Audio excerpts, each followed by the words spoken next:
존경하는 시청자 여러분, 안녕하십니까? 유튜브 강야이나 발소리 방송입니다. 저는 오늘 여러분들과 함께 성경 요한복음 4장 19절로 26절의 말씀을 중심으로 오늘을 사는 참된 예배자, 오늘을 사는 참된 예배자라는 제목으로 여러분과 말씀으로 주의 은혜를 나누고자 합니다. 먼저 그러면 오늘의 성경 말씀을 함께 봉독하도록 하겠습니다. 하나님의 말씀입니다. 여자가 가로되 주여 내가 보니 선지자라소이다. 우리 조상들은 이 산에서 예배하였는데 당신들의 말은 예배할 곳이 예루살렘에 있다 하더이다. 예수께서 가라사대 여자여 내 말을 믿으라. 이 산에서도 말고 예루살렘에서도 말고 너희가 아버지께 예배할 때가 이르리라. 너희는 알지 못하는 것을 예배하고 우리는 아는 것을 예배하노니 이는 구원이 유대인에게서 남이라. 아버지께 참되게 예배하는 자들은 영과 진리로 예배할 때가 오나니 곧 이때라. 아버지께서는 자기에게 이렇게 예배하는 자들을 찾으셨느니라.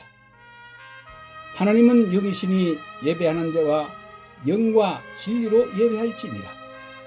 여자가 가로되 메시아 곧 그리스도를 하는 이가 오실 줄을 내가 아노니 그가 오시면 모든 것을 우리에게 알려주시리이다.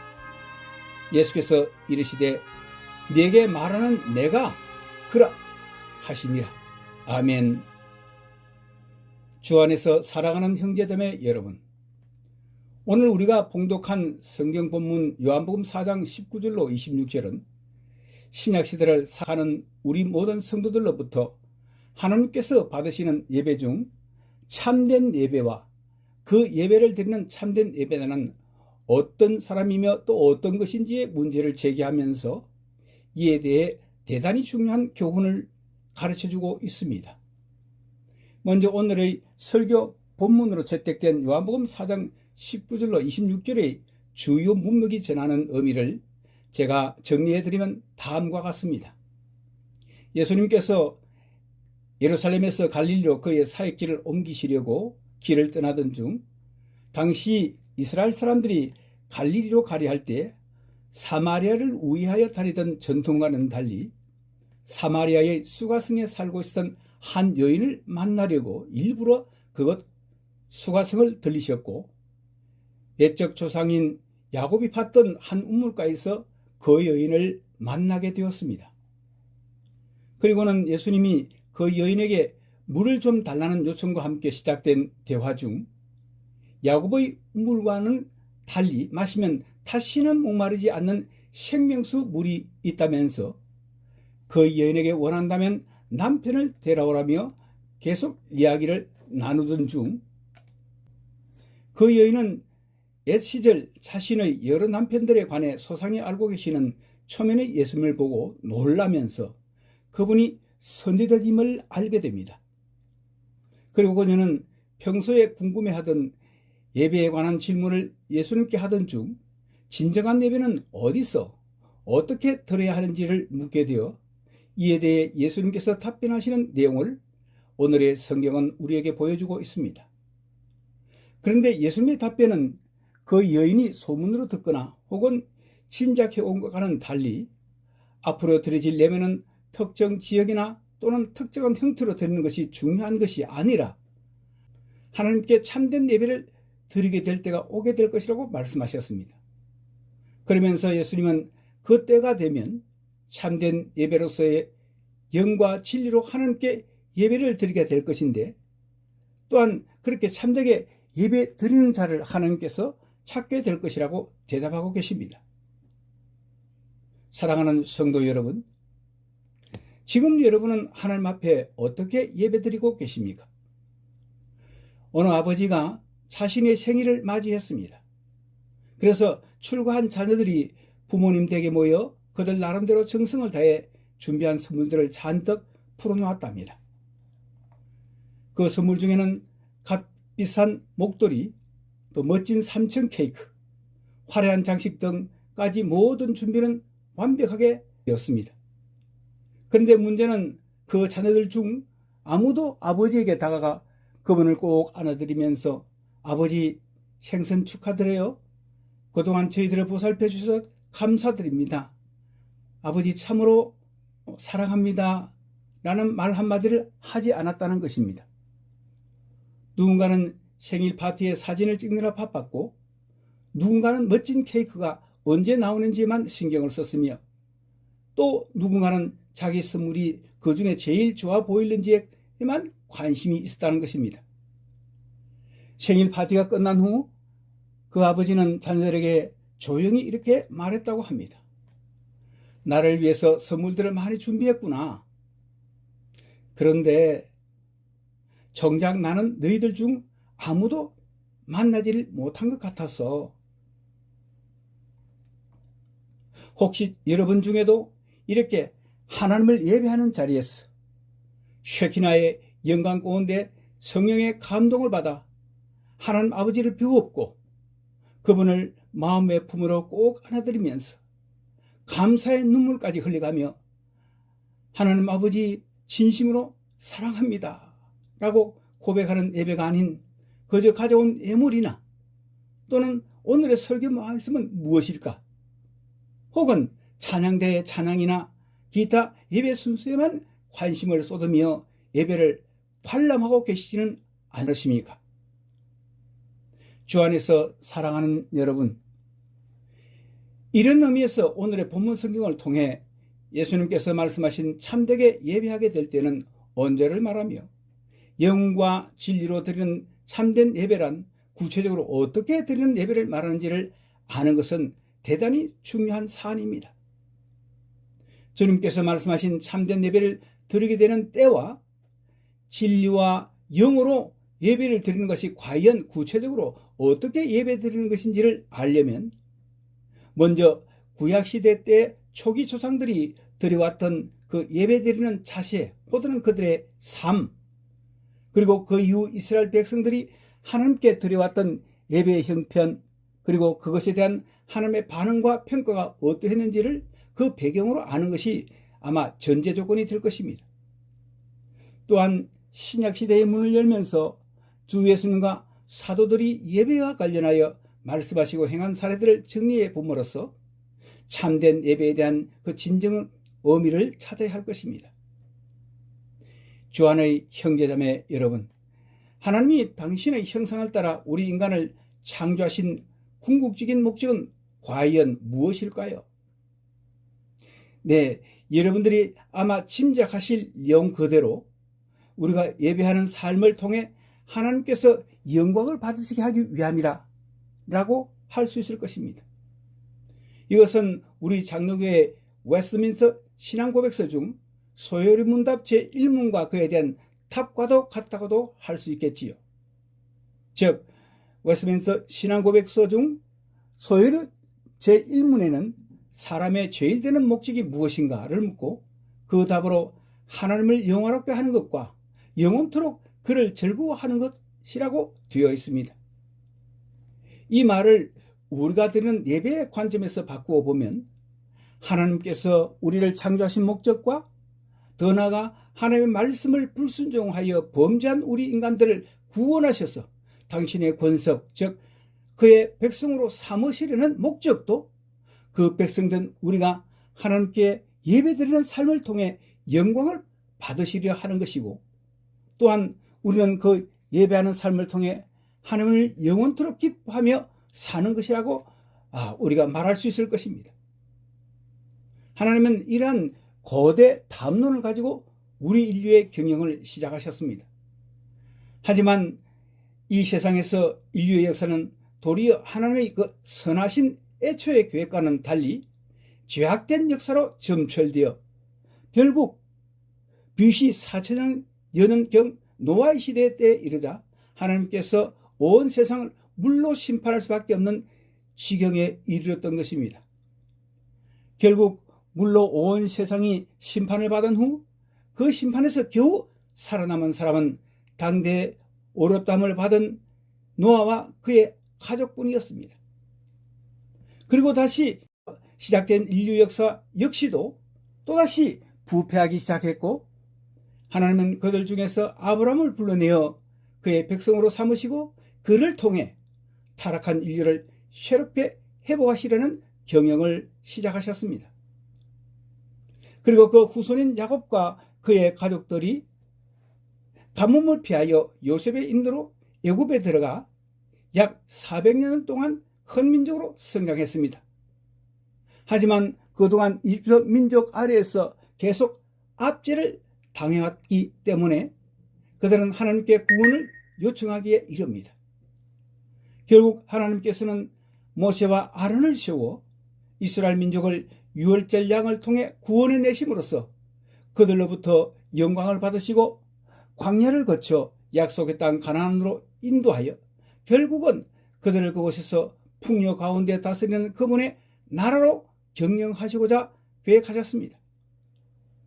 그래서 그들이 하나님의 놀랍고도 은혜로우신 인도하심으로 홍해를 건너 시내산에 이르렀을 때에 그들에게 하나님의 백성으로서의 정체성을 가르쳐 통치하시고자 모세와 아론을 통해 십계명을 주시고 율법을 반포하여 그 법대로 살아가도록 하셨습니다. 그 율법 중에 가장 핵심이 되는 것은 레위기에 기록된 바와 같이 거룩한 하나님의 백성으로서의 정체성을 가지고 살아가도록 하는 십계명과 제사들을 포함한 율법이었고 그 근거지는 하나님의 임재를 상징하는 성소와 지성소가 있는 성막이었습니다. 그러나 이스라엘 백성들은 하나님의 이런 의도를 아는지 모르는지 광야에서의 40년 생활과 약속된 땅 가나안에 들어가서도 불신앙에 사로잡혀 거룩한 하나님 백성으로서의 삶의 정체성대로 살리는 노력과 의지보다는 그들이 지켜본 이방 백성들의 번성한 세속 문화를 따라가며 계속 범죄하였고 그러한 그들이 죄를 속함받으려고 다른 율법 조문은 도외시한 채 잘못된 제사조들만을 골몰하고 반복하는 기괴한 형태로 변질되어 갔으며 더더욱이나 사사시대에는 그러한 행태가 소용돌이 형태로 심화되어 갔었습니다. 그리고 사무엘이 이스라엘의 사사요 제사장으로 있을 때에는 이스라엘 백성의 예배가 진정한 회개와 그에 따른 순종의 삶이 따르는 변화는 없이 반복되는 자신들의 모든 죄를 위해 애꿎은 짐승들만 잡아 죽여 제사만 드리면 모든 문제가 해결될 것으로 여기면서 제사에만 골몰하는 형태가 이스라엘 통일 왕국 초대 사울 왕 시대까지 반복되어 온 사실에 대해 하나님께서는 탄식하시면서 그 내용을 선지자 사무엘의 다음 말씀을 통해서 우리는 알 수 있습니다. 사무엘상 15장 22절 말씀입니다. 사무엘이 이르되 여호와께서 번제와 다른 제사를 그의 목소리를 청종하는 것을 좋아하심과 같이 좋아하시겠나이까? 순종이 제사보다 낫고 듣는 것이 순양의 기름보다 나으니. 네, 그러나 이러한 이스라엘 민족의 부패한 예배상은 통일왕국이 북이스라엘과 남유다로 분열된 이후에도 계속되었습니다. 이른바 북이스라엘은 사마리아의 여러 산지 베델이나 단 등의 제단을 쌓고 야훼 하나님과 더불어 여러 이방 신상들을 세워 하나님을 예배하다가 결국은 하나님의 심판을 견디지 못하고 BC 721년에 아시리아의 멸망을 당하고 말았습니다. 또한 남유다도 부패한 사회상은 말할 것도 없이 예루살렘에 세워진 솔로몬 성전 외에도 백성들이 여러 곳에 산당을 지어서 탈법적인 예배를 드리기가 일쑤였음을 남유다의 운명도 기울어져 가던 시기까지 이들 두 나라의 종말을 지켜보며 살았던 이사야 선지자가 남긴 그의 이사야서 1장에서 이를 직격하고 있습니다. 이사야는 이사야서 1장 11절로 20절 말씀과 28절로 31절 말씀을 통해서 당시 이스라엘 민족의 상황을 이렇게 요약했습니다. 첫 번째는 이스라엘이 악을 행하기 위해 율법을 남용했다는 것이고, 둘째는 율법을 올바르게 준수하지 않았다는 것이며, 셋째는 세상의 이방 나라들보다도 윤리적이 할 이스라엘의 사회성이 극대로 타락했다는 것이며, 넷째는 여호와의 종교가 주변 국가의 신들, 즉 주변 국가에서 섬기던 우상들과 혼합하여 섬긴 종교적 혼합주의의 죄를 지었다는 것 등이 바로 그것입니다. 이렇게 부패한 모든 상황의 결과로 북이스라엘과 남유다의 두 나라들이 하나님의 심판이라는 멸망, 이라는 이 비극을 낳기까지 공통된 제1의 원인이 된 것은 바로 그들의 잘못된 예배 행위라는 것입니다. 먼저 짐승을 잡아 그 피를 흘려 용서받을 수 있는 죄는 부지 중에 의도치 않게 지은 죄에 한정하였고, 반면에 의도적인 죄에 대해서는 제사조대가 아닌 자신의 목숨이나 재산 등으로 동등하게 죄값을 치르도록 했지만, 이스라엘이 부패하고 타락해가면서 무슨 죄든지 아무런 죄책감 없이 그저 짐승으로 제사만 잘 드리기만 하면 죄자함을 얻고 복을 받을 수 있다고 여겨 그렇게 행함으로써 율법을 남용하고 심지어는 오용하는 지경에 이른 것입니다. 이스라엘에게 하나님의 경건한 백성으로서의 삶을 유지토록 하기 위해 주신 최소한의 윤리법으로서 율법과 그 안에서 제사제들을 주셨지만, 그 입법 취지조차 망각하여 제대로 지키지 못해 타락해버린 것입니다. 그래서 선지자 이사야는 그의 이사야서 29장 13절에서 이 백성이 입술로는 나를 공경하되 그 마음은 내게서 멀도다 라고 탄식했습니다. 약 2000년간의 아브라함으로부터 시작된 이스라엘 민족의 역사를 통한 하나님의 구속 역사와 그것을 통한 인류 경영의 계획이 택하신 이스라엘 백성들의 불순종으로 무산되어 버린 것입니다. 이에 따라 하나님은 이사야서 9장 6절로 7절 말씀을 통해 그분의 불붙는 열정으로서 한층 더 가열차게 새로운 언약을 반포하시고, 인간의 어떠한 형편과 상관없이 하나님의 열심으로서 그것을 반드시 성취하실 것을 다음과 같이 선포하셨습니다. 이사야서 9장 6절로 7절 말씀입니다. 이는 한 아기가 우리에게서 낳고 한 아들을 우리에게 주신 바 되었는데 그 어깨에는 정사를 메었고 그 이름은 기묘자라 모사라 전능하신 하나님이라 영존하시는 아버지라 평강의 왕이라 할 것임이라. 그 정사와 평강의 더함이 무궁하며 또 다윗의 위에 앉아서 그 나라를 굳게 세우고 자기 이후 영원토록 공평과 정의로 그것을 보존하실 것이라. 만군의 여호와의 열심히 이를 이루시리라. 아멘. 그리고 그 새 언약은 바로 하나님께서 친히 인간의 몸을 입고 세상에 오셔서 역사하실 메시아를 아브라함의 씨요 다윗의 후손으로 세상에 보내셔서 하나님의 모든 구속에 관한 계획과 그의 나라의 경륜을 성취하시되 온 세상에서 그의 택하신 자들 곧 새로운 이스라엘을 구원해 내심으로써 마침내는 하나님께서 친히 그들을 통치하시는 그분의 나라를 창조세계 안에 세우시려는 계획이었습니다. 택하셨던 고대 이스라엘 백성들의 입술의 고백과는 달리 하나님의 율법을 지키기에는 전적으로 무능하고 부패한 인간을 체험하신 우리 하나님은 결국 그들의 부패한 본성과 무능을 초월하여 새롭게 하나님을 섬길 수 있는 길을 더 주시기 위해 자신을 친히 내어주시는 온 세상과의 새로운 언약을 맺기로 선지자 예레미야를 통해서 다음과 같이 선포하셨습니다. 예레미야 31장 31절로 34절 말씀입니다. 나 여호와가 말하노라. 보라, 날이 이르리니 내가 이스라엘 집과 유다 집에 새 언약을 세우리라. 나 여호와가 말하노라. 이 언약은 내가 그들의 열조의 손을 잡고 애굽 땅에서 인도해 내던 날에 세운 것과 같이 아니할 것은 내가 그들의 남편이 되었어도 그들이 내 언약을 파하였음이니라. 나 여호와가 말하노라. 그러나 그날 후에 내가 이스라엘 집에 세울 언약은 이러하니 곧 내가 나의 법을 그들의 속에 두며 그 마음에 기록하여 나는 그들의 하나님이 되고 그들은 내 백성이 될 것이라. 그들이 다시는 각기 이웃과 형제를 가리켜 이르기를 너는 여호와를 알라 하지 아니하리니 이는 작은 자로부터 큰 자까지 다 나를 알미니라.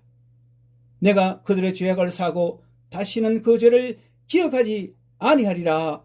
여호와의 말이니라. 아멘. 결국 전에 약속하셨던 아브라함의 시 다윗의 자손의 계보를 통하여 새로운 차원에서 자신의 독생자를 세상의 메시아로 친히 보내심으로써 하나님은 인간과의 언약에서 쇠락보도 인간에게는 훨씬 더 나은 언약으로서 일대 혁명적인 역사를 시행하시게 된다는 것입니다. 그 메시아는 하나님의 창조시작 때 그분의 말씀이셨고 하나님의 독식하신 분으로서 인간의 몸을 입으시고 지상에 오신 예수 그리스도였습니다. 바로 그분이 인간 스스로 해결할 수 없는 인류의 이 죄의 문제를 단번에 대속하기 위해 친히 하나님의 어린 양으로 오셨고 그의 구속으로 인하여 새로운 언약의 시대의 문을 여시면서 하나님께 대한 예배의 문도 새로운 차원에서 열게 하신 존재가 되신 것입니다. 히브리서 기자는 이에 관하여 과거 이스라엘 백성들이 율법에 따라 죄를 속량하기 위해 짐승으로서 제사드렸던 것과 메시아 되신 예수 그리스도의 대속적인 십자가 죽으심을 통해 우리 인간의 믿음을 통해서 죄 용서와 어렵다 하심을 베푸시는 은혜를 서로 이렇게 비교하고 있습니다. 히브리서 9장 11절로 15절 말씀입니다. 그리스도께서는 장래 좋은 일의 대지상으로 오사 손으로 짓지 아니한 것 곧 이 창조에 속하지 아니한 더 크고 온전한 장막으로 말미암아 염소와 송아지의 피로 하지 아니하고 오직 자기 피로 영원한 속죄를 이루사 단번에 성소에 들어가셨느니라. 염소와 황소의 피와 및 암송아지의 죄를 부정한 자에게 뿌려 그 육체를 정결하게 하여 거룩하게 하거든. 하물며 영원하신 성령으로 말미암아 흠없는 자기를 하나님께 드린 그리스도의 피가 어찌 너희 양심으로 죽은 행실에서 깨끗하게 하고 살아계신 하나님을 섬기게 하지 못하겠느냐. 이로 말미암아 그는 새 언약의 중보자이시니 이는 그 첫 언약 때 범한 죄에서 속량하려고 죽으사 부르심을 입은 자로 하여금 영원한 기업의 약속을 얻게 하려 하심이라. 아멘.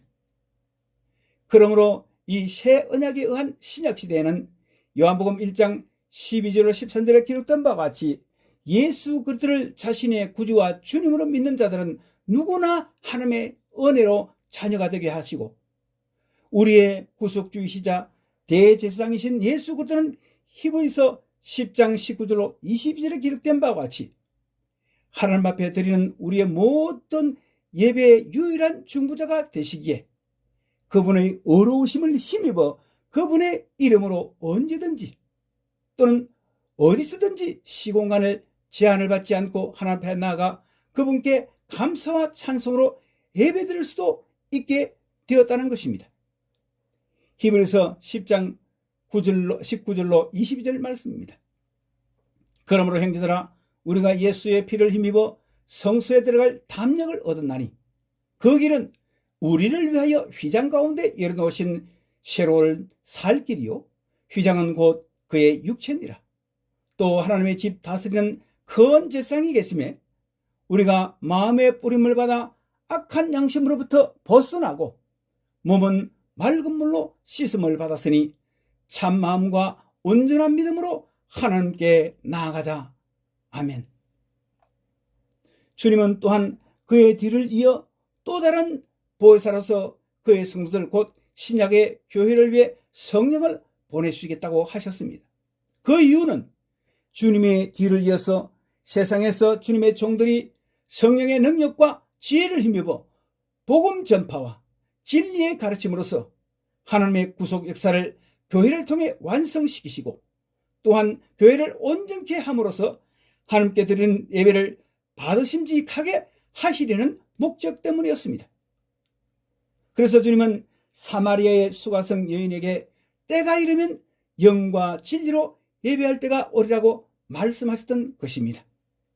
그런데 여기서 한국 개역개정 성경으로 번역된 요한복음 4장 23절에서의 아버지께 참되게 예배하는 자들은 영과 진리로 예배할 때가 오나니와 24절의 하나님은 영이시니 예배하는 자와 영과 진리로 예배할지니라는 말의 진정한 의미가 실제로 무엇인지를 이해하기가 쉽지 않습니다. 또한 그 전 개역 성경에서는 심지어 신령과 진정으로 예배할지니라고 번역되어 있습니다. 그런데 이 구절에 해당되는 원래 헬라 사본의 23절과 24절 구절을 살펴보면 둘 다 엔 푸니마티 카이 알레데이아 엔 푸니마티 카이 알레데이아로 되어 있습니다. 위에 두 중요한 구절의 문자 그대로를 해석해보면 곧 하나님께 참되게 예배하는 자는 영과 진리 안에서 예배할지니라가 됩니다. 그러므로 오늘날 주님의 교회가 하나님께 합당하게 드려야 할 예배는 장소나 형식이 중요한 요소가 아니라 요한복음 15장 7절의 말씀과 같이 진리의 말씀 대신 예수 그리스도 안에서 주의 성도들이 성령님의 인도하심과 감동하심 가운데 하나님께 드리는 예배가 되어야 함을 말씀해주고 있습니다. 요한복음 15장 7절 말씀입니다. 너희가 내 안에 거하고 내 말이 너희 안에 거하면 무엇이든지 원하는 대로 구하라. 그리하면 이루리라. 아멘. 또한 구약시대의 예배가 하나님 앞에 연락될 수 없었던 이유 중 하나가 예배자의 삶이 비윤리적이었다는 교훈에서 배울 수 있듯이 오늘을 사는 성도들은 로마서 12장 1절로 2절 말씀에 기록된 대로 성령으로 거듭나 영적인 존재가 된 만큼 세상을 살아갈 때 매사에 하나님의 선하시고 기뻐하시고 온전한 뜻이 무엇인지를 성도들은 분별해야 하며 하나님 앞에 거룩한 산채물로서의 합당한 삶을 살아야 할 것을 말씀하고 있다는 것입니다. 그리고 이 거룩한 삶의 열매를 가지고 하나님 앞에 나아가 찬양과 기도 가운데 하나님께 올려드리면서 혹 주님께 실수한 삶에서의 허물이 있다면 상한 마음으로 주님께 통해 자복함으로써 성령에 감화된 주님의 말씀을 통해 치유와 회복 그리고 위로하시는 주님의 은혜를 예배를 통해 받게 될 것이라는 것입니다. 로마서 12장 1절로 2절 말씀입니다. 그러므로 형제들아 내가 하나님의 모든 자비하심으로 너희를 구원하노니 너희 몸을 하나님이 기뻐하시는 거룩한 산 제사 산 제물로 드리라. 이는 너희의 드릴 영적 예배니라. 합당한 예배니라. 너희는 이 세대를 본받지 말고 오직 마음을 새롭게 함으로 변화를 받아 하나님의 선하시고 기뻐하시고 온전하신 뜻이 무엇인지 분별하도록 하라. 아멘. 이것이 바로 신약시대를 살아가는 우리 교회가 하나님께 드리고 또한 누려야 할 예배의 진정한 모습이고 이러한 예배를 드리는 성도가 참된 예배자가 될 것이라는 것입니다. 주 안에서 사랑하는 여러분, 이제 저의 메시지를 정리하면서 오늘을 사는 우리 그리스도인들이 드려야 할 진정한 예배를 위해 우리 삶에 구체적으로 적용해야 될 몇 가지 지침을 여러분 앞에 내놓을까 합니다.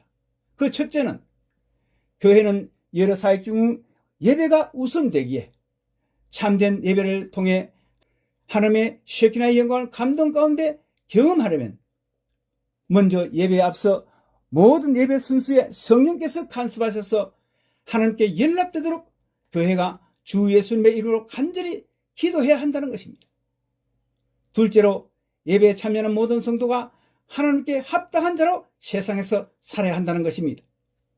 과거의 옛사람과는 달리 그리스도 안에서 새로운 피조물로 거듭나서 영적인 존재로 변화된 자로서 세상에 사는 날 동안에는 먼저 하나님의 나라와 그의 의로우심을 구하며 살아야 된다는 것입니다.